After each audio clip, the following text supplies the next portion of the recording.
Sure. Tenchikiwa. Hello, how are you? Well, welcome to Homelands, originally broadcast on CFCR Community Radio, 90.5 FM in Saskatoon, Homelands of the Métis and Treaty 6 territories, cfcr.ca. This is your favorite auntie, Andrea Letting Dishni Kashun. My name is Andrea Letting. Call me Auntie Andy if you like, and I'll be your host over this next half hour. I am part settler, part relative, and 100% ally in relation to everyone. I'm just me, not a card-carrying member of any Indigenous nation, but I'm a loved, adopted, related to, and accepted by many, rejected by a few. Haters gonna hate, relators gonna relate. I'm blessed to have Indigenous relations in my family and secretly may love them a little bit more than all the rest, only because they are the first peoples of this land who have welcomed all the guests. But I'm also mostly Irish with some Scandinavian, along with a little bit of mystery, and that's the way I was raised, strongly anti-colonial and justice-oriented with a big related heart for all. I most empathize with my Batoche Métis friends and family and that history and culture growing up, and as an adult have continued to try to live that Mi'kmaq Mitzvah, that beautiful good life. Still from the fringes of the sash, I would situate myself as a relative and an ally, and welcome you, my listeners, as brothers, sisters, nieces, nephews, cousins in the Homelands. Let's welcome our relative tonight. So I'm very excited to welcome my sister from another mister, Raven Reid. Somebody I've known for a while, and I love her. She's amazing. She's an Indigenous singer-songwriter, public speaker, Indigenous advocate, painter, poet, and budding author from Mikisew Cree First Nations, Alberta. She's proudly Cree and Métis. She currently lives here in Saskatoon, Saskatchewan, and was a part of the 60s Scoop. Her musical influences include Buffy Sainte-Marie, Robbie Robertson, Johnny Cash, Leonard, Cohen, and Tracy Chapman. She also draws from her incredible storytelling abilities and life experiences, obstacles, and dreams. Her music I would describe as folk coffeehouse with a touch of country blues. Her first original EP will soon be released online and has already been played by many different radio stations across Canada. Raven speaks on topics such as domestic violence, suicide prevention, positive mental health and awareness, and the 60s Scoop, of course. All her workshops include storytelling, music, and art. She travels all over to speak at many different youth and women's conferences and events. She has several projects on the go, such as a poetry book, a children's book series, and a new single coming out in summer 2021. And she's a wonderful mother to her children, as well as a great friend and an engaging live and recorded and written performer and a fabulous storyteller and just a great all-around person. So I love her. So I have no doubt this woman will one day be famous, and she's already on her way. So Raven, welcome to the show tonight. Thank you so much for joining us after a long day at work. Oh, thank you so much for having me on here. I'm very honored to be here. Oh, it's so great. That was quite an introduction. Yeah. I should warn people before I give my introduction. Maybe I should read it twice. Tell us about your journey thus far. You know, a survivor of the 60s Scoop, finding your voice as an artist, how music has played a part in that. I don't know where you want to go, but tell us a story. Well, my family is from Mikisew Cree Nations in northern Alberta. I was born in Yellowknife, though, in 1911. And scooped out of Fort Smith, which is still in Northwest Territories, the corner of Alberta, very, very far north. My family are the Desjardins and Larocques. And I guess music started probably even before I was born, because my biological mother and my biological family were all musicians. So my biological mother, Sarah, she said that I sang as a baby, even before I spoke.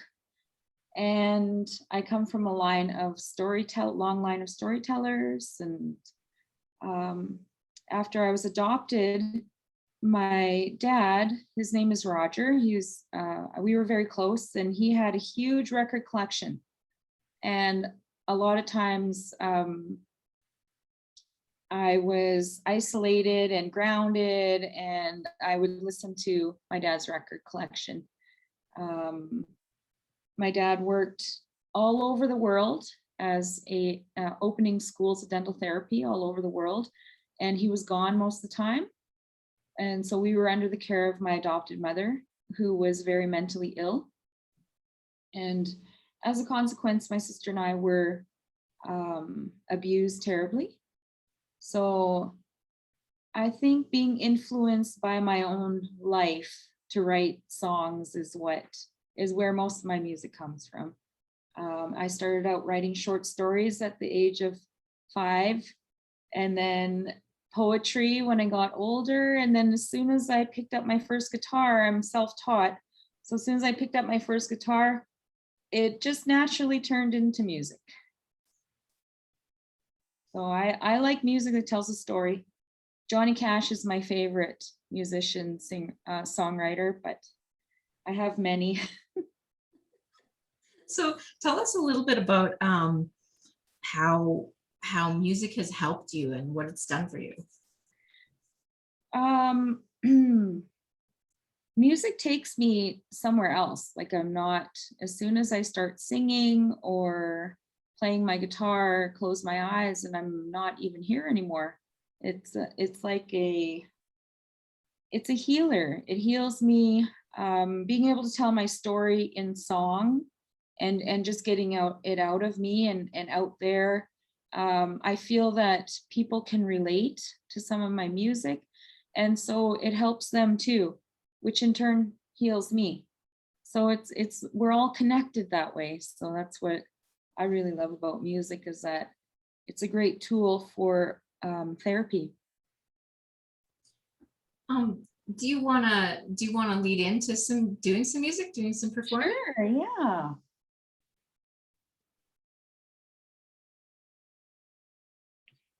I have this is my guitar. I call it Cash. But it doesn't bring in the cash yet. And I'm also an Indigenous advocate, and I speak on suicide prevention. And a friend of mine a few years ago sadly committed suicide. She was she was actually an emerging rising star by the name of Kelly Fraser. And we were working on a project together. And I guess the holidays, may have gotten to her. I don't know, but she ended up committing suicide the day before Christmas. And it was heartbreaking for me to hear that news. I didn't get to meet her in person, but we did talk on Facebook and we were working on a project together. So this song I wrote, and it's called For Kelly, and it's for anybody whose lives has been touched by suicide.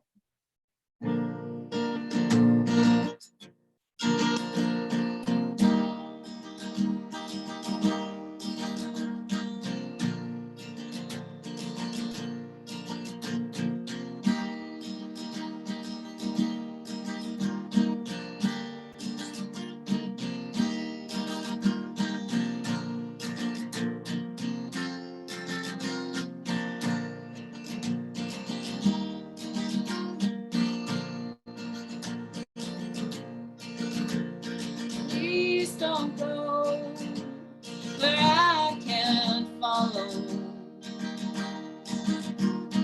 Please stay here just a little longer, and I'll help you see if the sun is still there. I'll do anything so you know that I care. Oh, know that I care. And you ask, what if I break before I get taller?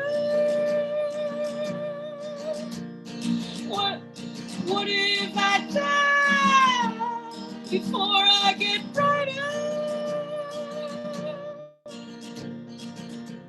And I'm so scared that I'm all alone.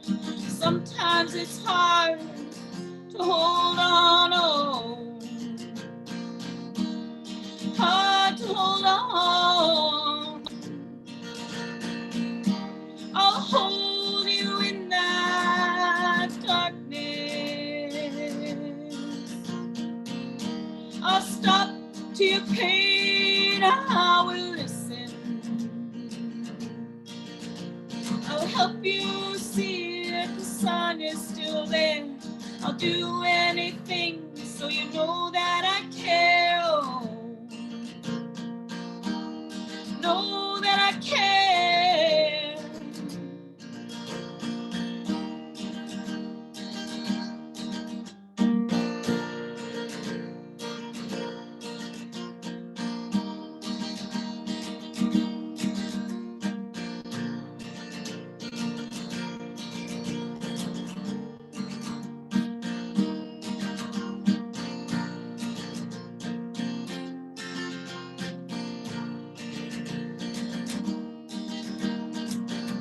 And you ask, what if I fall so far you can't see me? What if I run away, you can't find me? Sometimes I want it all just to cease. Sometimes it's hard to believe, oh, hard to believe. I'll hold you in that darkness. I'll stop to your pain. I will listen. I'll help you see if the sun is still there. I'll do anything so you know that I care. Oh, know that I care. And I'll hold you. And I'll hold you.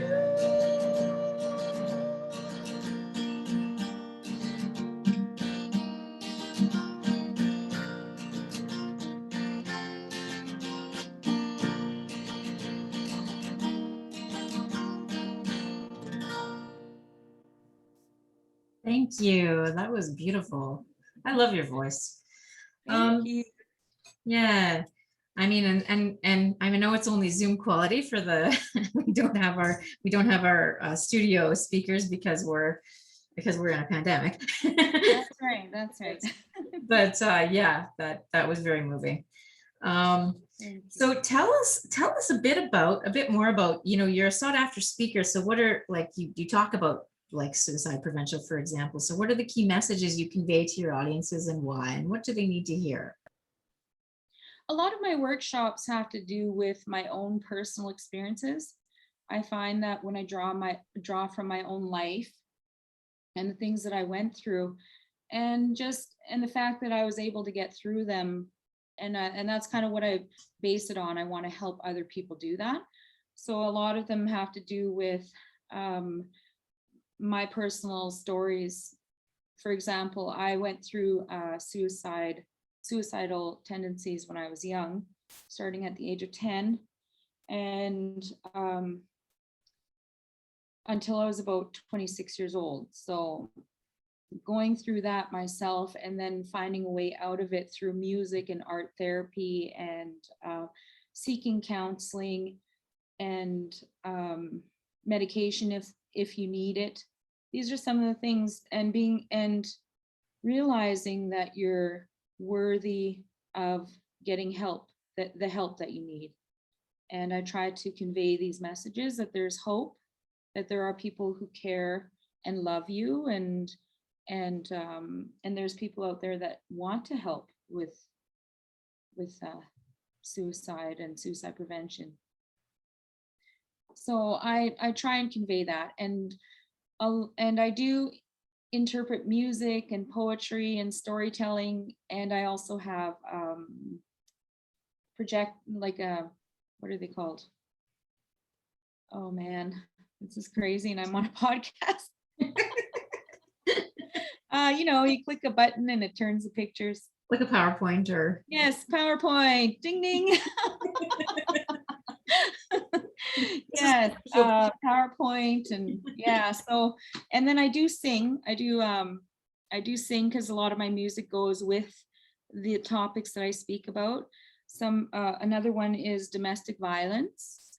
I was married to a person who was not well, and he ended up being abusive too. I mean, when you grow up in an abusive environment, toxic environment, that's basically what you know, right? So you think it's normal when that happens, and it's very hard to get out of once you're married and you have children and you've been beaten down so much that you don't think that you're worth any more than that. But I did go to counseling and support groups, and I worked very hard on my own soul, my own spirit, and my own heart, and forgiving things that happened in the past and being able to move on. It took a lot of work, but I felt in the end that it was very worth it, that I'm worth it and my children are worth it. I broke cycles in my life, and these workshops that I do try to help other people break cycles in their lives too, and realize that they can do anything they put their mind to. Absolutely. Anything is possible. Yeah.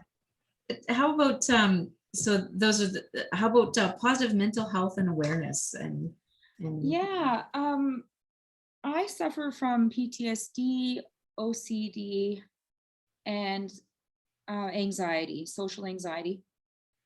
I have an anxiety disorder, and so being aware of those things, and I did studying on it, and I've talked to my doctor. I do have a doctor. I had a counselor before. I put those supports in place for myself, and learned about mental health awareness, and having taking steps in my life to have a more positive mental health, right? To be healthier. And a lot of it is based on the medicine wheel, because I believe that all aspects of your life should be balanced. And so it talks about mental health and being aware that as an Indigenous person, or as Indigenous people, we've come through a lot as a people. And there are many of us that are still out there hurting and lost, and just bringing awareness to that, to those facts, that we shouldn't have stigmas put on us just because we're survivors, because that's basically what mental health, having mental issues is from surviving turmoil or traumas. Yeah, and that kind of leads into the big one, which is the 60 scoop. And one of my earlier podcasts, radio shows, talked about one woman's experience where her mother actually came and kidnapped her kids from the orphanage. They had been, and she stole them back, right? Yeah. It was a great story, great empowering story, but lots of my guests have been 60 scoop survivors. So tell us about that, like educate us. Okay, so back in the 50s and 60s, they had a program called, it was the AIM program, Adopt an Indian Métis Child. And the social workers and police officers, and they would go and take children, Indigenous children from Métis communities and reserves, and scoop them up, steal them basically, and adopt them out to non-Indigenous people. And this was another way of them trying to erase who we were as a person. For myself personally, I've lost the ability to speak Cree, Dene. I was able to speak French, English, and Mikisew, which is a mixture. The reason of French and Cree. And the reason why I was able to speak all those different languages was because my family were trappers. They worked and lived on the trap line and had trading posts and things like that. So they had to know all these different languages. I also lost many traditions. My family is a long line. There's a long line of medicine people in my family, and that kind of knowledge can never be regained again. Unless they're sent to me in dreams, or I can pick up the knowledge from elders here and there, but it should have been mine to inherit. So I've lost inherited knowledge. I've lost my entire family. The police officers and social workers came one day when our parents were working on the trap line in the camps, and they came and took us all. There was me, my 3 siblings, and some of my cousins. I'm not even sure the number of us that went missing in our family, but yeah, they took us all and put us in receiving homes. And my sister and I were adopted together, thank God. But also the home that I was raised in was very abusive. I experienced all kinds of abuse that you could imagine by my adopted mother. My adopted father was gone most of the time, so he traveled the world and helped the world, but we were left with a woman who was very mentally ill. She had schizophrenia and multiple personality syndrome. So the 60 Scoop really did a number on me and my family personally, from going through the childhood trauma to domestic violence, from suicide to domestic violence and then finding the creator and finding music and art and poetry. And that's where I found my peace in all of that. So that is one of the topics that I do speak on in the workshops, is the 60 Scoop. Yeah, it's huge. And I mean, the thing is, it's still going on. There's a huge percentage of Indigenous kids in care. And it's a big issue. And it really is. Like, they're being taken right out of the hospital.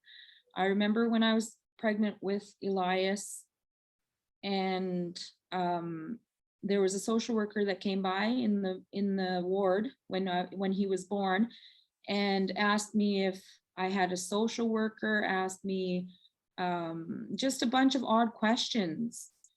And as soon as my dad came in, who's non-Indigenous, and my ex-husband, who was non-Indigenous, as soon as they came in, she left.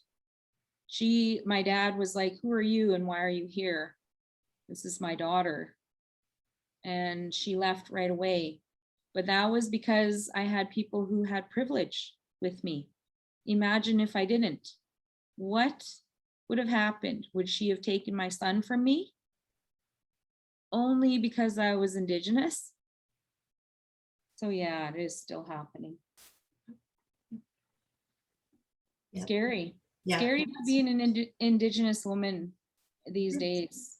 Yeah, it is. Yeah, still, and then we could go into the whole murdered and missing and all of that, and statistics. But, that story really illustrates too, like so many people with privilege don't recognize it. Yes. You tell stories like that, But we do have allies too, and they're growing more and more each day. And I feel that even though all these horrible things did happen to me in the 60s Scoop, like being adopted, I also feel that a tremendous blessings have been brought to my life, kind of evening it out, like I had all this abuse, but I also have all this talent, and I also have the ability to sit down and learn a different instrument if I wanted to. But I wouldn't have been able to do that, say, because Baruti grounded me for so long. So what else was I supposed to do? We didn't have internet or tablets or anything when I was a kid. So I had to use my own imagination.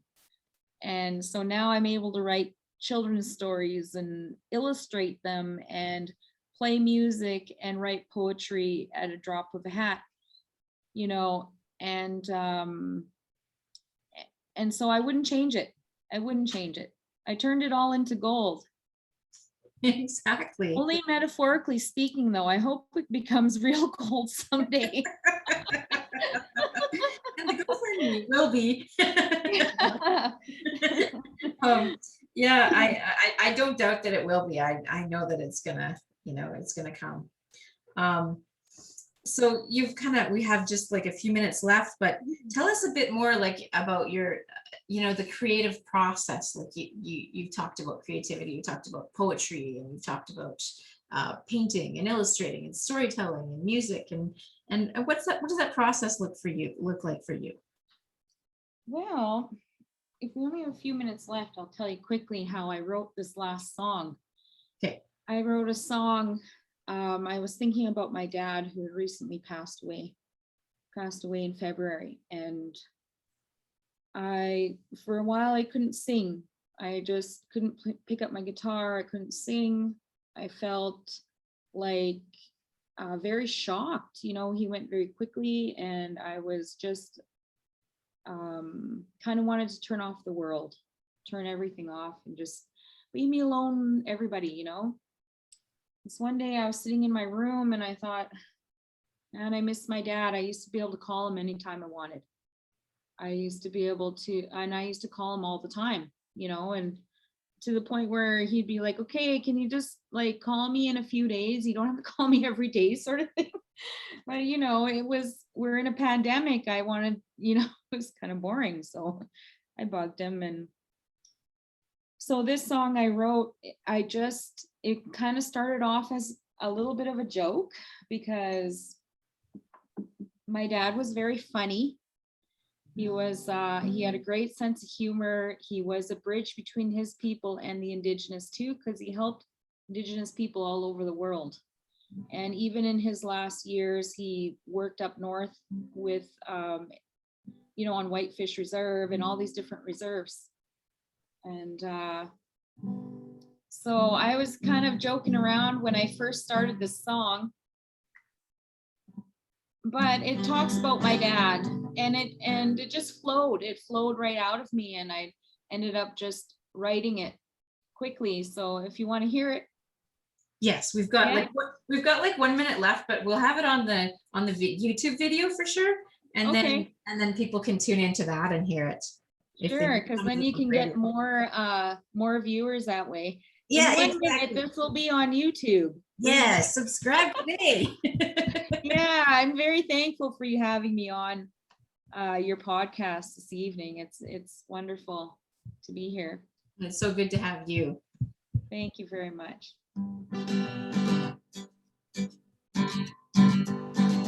Deja vu, deja vu. Why do you haunt me like you do? Deja vu, deja vu. Why do you haunt me like you do? Oh.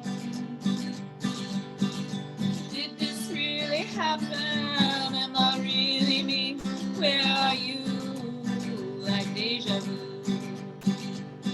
1 minute you were here, the next minute you're gone like deja vu. Where are you? Deja vu.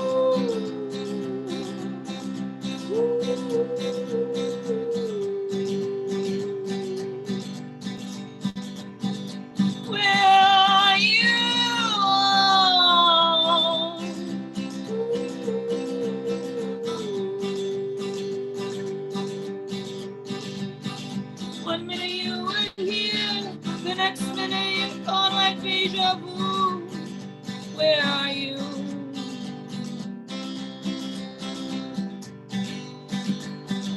Going about my business, not really thinking anything at all. Your memory shows up in my mind. Should I give you a call? Did this really happen? Am I really me? Where are you? Deja vu. 1 minute you were here, the next minute you're gone like deja vu. Where are you? Deja vu.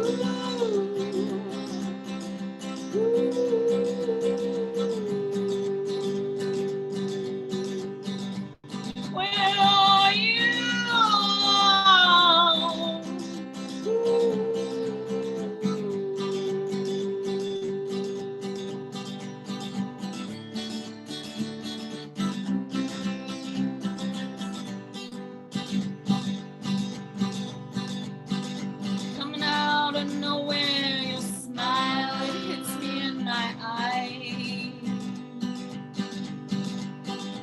tears well up and I can't tell you no lies. One minute you were here, the next minute you're gone like deja vu. Where are you? One minute you were here, the next minute you're gone like deja vu. Where are you? Deja vu.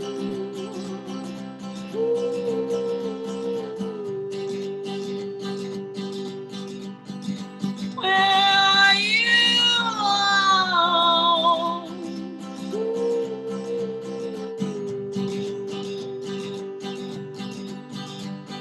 One minute you were here, the next minute you're gone like deja vu. Where are you?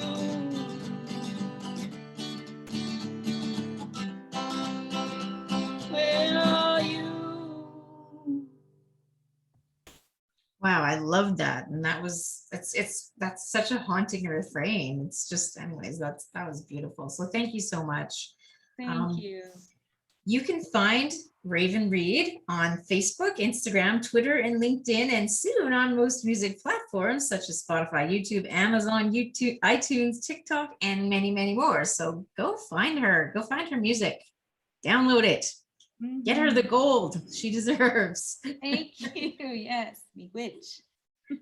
So this is the end of our night for now. So Kitchi Marcy to our relative tonight, Raven Reid. Niwagamaganak, all my relations, and believe me, we are all related. So act like you've got relations. This is Auntie Andy signing out from Homelands, originally produced on CFCR Community Radio, 90.5 FM in Saskatoon, Homelands of the Métis and Treaty 6 Territory, CFCR.ca. You can find excellent programming on Indian and Cowboy podcasting, and follow us on Twitter at Métis Homelands.